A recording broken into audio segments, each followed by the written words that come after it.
Les policiers amènent ce soir-là un nouveau détenu. Il est mineur. Il vient de passer 7 heures en garde à vue. C'est sa toute première incarcération.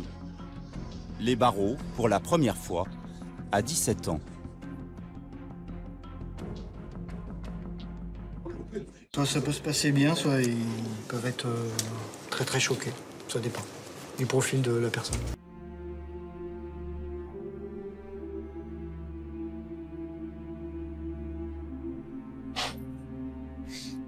Bon. Les cartes. La prise d'empreinte, la remise du pactage, et puis la traversée de la cour. Allez, c'est parti. Aux fenêtres, 60 détenus. Des ados âgés de 14 à 18 ans, incarcérés pour vol, braquage ou trafic de stupes. La plupart a été accueillis de cette manière. Non.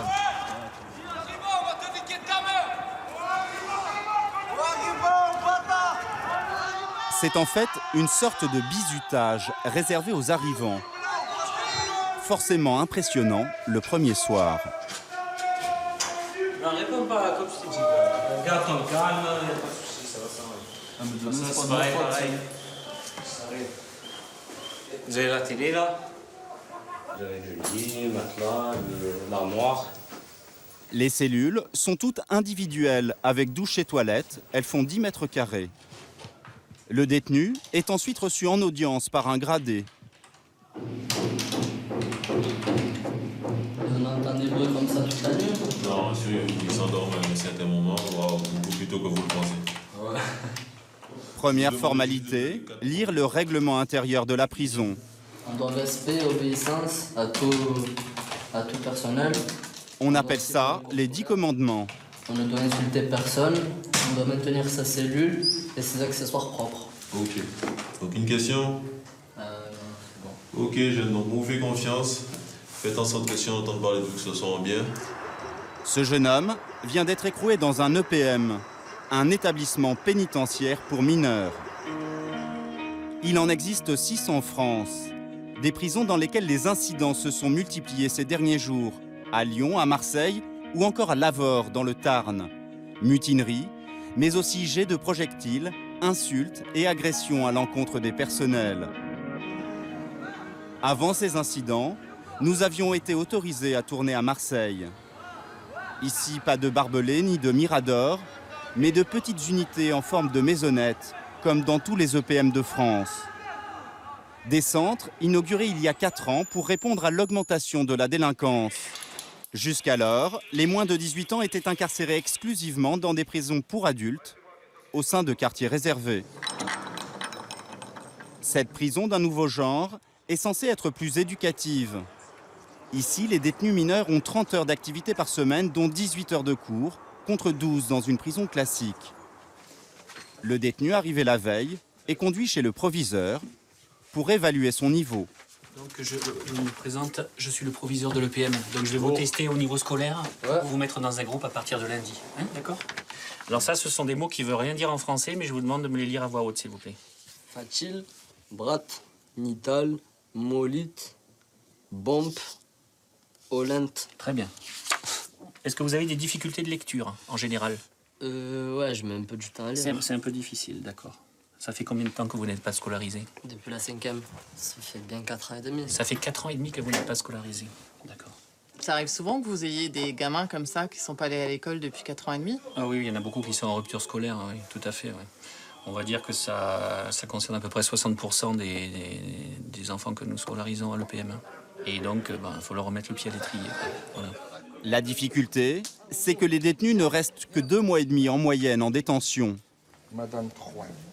Le scolaire est obligatoire, chacun est orienté vers sa classe. Cela va du niveau alphabétisation au bac pro. On est dans la nature. Donc garage, c'est un nom, d'accord? Exprimer, c'est un verbe, on est d'accord? Jamais, Adverbe. ouais, super. Moi, un pronom. Chut, vous êtes nickel là. Dans chaque salle, 6 élèves maximum au lieu de 30 dans n'importe quel collège à l'extérieur. Sur la fiche, c'est le mieux. J'aime bien l'école ici. Ici, on nous explique bien, ici. On comprend bien, mais là-bas, je comprenais rien, là-bas. Quand j'étais dehors, je comprenais rien. Parce que déjà, on était beaucoup en classe. Et voilà. Comme les surveillants, les profs sont volontaires. Anne-Marie travaille ici depuis 3 ans et enseignait auparavant en collège. C'est quoi la différence entre justement vos élèves d'avant et ceux d'ici? On est bien. Quand il reste un petit peu de temps, on arrive à créer des liens qui sont quand même plus personnels, plus privilégiés. C'est un souffle d'air frais, c'est de les amener à se remettre à réfléchir, à faire des belles choses, à lire des textes, à dessiner. Je trouve que c'est très important. Mais la prison n'est jamais loin. It's finish. Messieurs, on va en pause. La récréation se déroule juste en face, dans une salle fermée à clé. C'est officiellement l'espace pause. Les détenus appellent ce lieu l'aquarium, à cause des vitres sans teint. Il y a ici 3 fois plus de personnel encadrant que dans une prison classique. Plus de surveillants, mais aussi plus d'éducateurs, comme Bader. Il travaille à plein temps et vient ce soir pour le repas.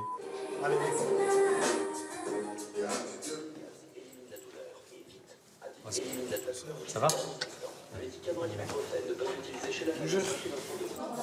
Vous prenez vos chaises et vous vous asseyez, les gars.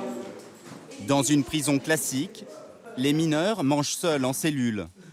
Ici, ils prennent leur repas ensemble, en présence d'un surveillant et d'un éducateur. Donc voilà, donc tu seras fixé demain. L'occasion pour Bader de les aider dans leur quotidien. Ce soir-là, un mineur est angoissé à l'idée de passer au tribunal le lendemain. Concrètement, demain tu es extrait, le juge d'instruction il demande une prolongation de ton mandat de dépôt. Voilà. Et c'est ton avocat demain qui va, entre guillemets, défendre ta position, ta situation judiciaire devant le JLD. Donc te mine pas trop le cerveau, on verra, tu seras fixé demain, ok? Quelques minutes plus tard, Bader va voir un jeune détenu qui ne participe pas au repas. Il est consigné pour avoir insulté un surveillant. Tu l'as provoqué un petit peu quand même, non? Tu l'as quand même un peu provoqué. Tu es une victime quoi dans cette histoire encore. On peut dire ça comme ça. On peut dire ça comme ça. Pas de repas avec les autres, c'est sa punition. Pour des faits plus graves, il y a une commission de discipline. C'est une sorte de mini-tribunal. Sur l'estrade, le directeur adjoint et 2 assesseurs. En face, une avocate. C'est une nouvelle règle. Pour les mineurs, sa présence est obligatoire. Ce jeune de 14 ans a été surpris avec du cannabis dans sa cellule. Alors, qu'est-ce que vous avez à dire, à donner comme explication sur les faits qui vous sont reprochés? Les faits, c'était pour ma consommation. C'est pour votre consommation? Vous avez conscience que ça peut avoir des impacts assez graves sur votre santé, le fait de consommer ce genre de substance? Ça vous fait pas réagir par rapport à ça? Non. Vous n'avez pas envie d'arrêter? Non. Ça vous aide à vivre la détention mieux? Il est franc, mais ne sert pas vraiment sa défense. L'avocate vient à son secours. Alors aujourd'hui, vous avez un jeune homme, et il convient d'insister là-dessus, âgé de 14 ans, et qui vit très mal cette détention, il faut le reconnaître. Et encore une fois, on n'est qu'un enfant à 14 ans. Je vous demande de faire preuve d'indulgence. Comme il a moins de 16 ans, il écope d'une sanction éducative. Il doit soigner sa dépendance auprès du service de santé de la prison. À défaut, il sera privé de télévision pendant 5 jours. Pour des faits plus graves, certains peuvent passer jusqu'à 7 jours dans cette cellule disciplinaire. Depuis le début 2011 à Marseille, il y a eu une vingtaine d'agressions contre des membres du personnel. La plus grave, c'était il y a 2 semaines. Lors d'une tentative d'évasion, une surveillante a été rouée de coups.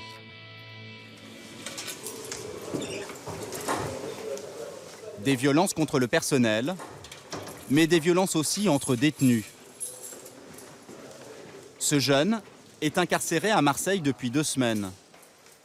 Dès son arrivée, il a déclenché des réactions hostiles des autres détenus.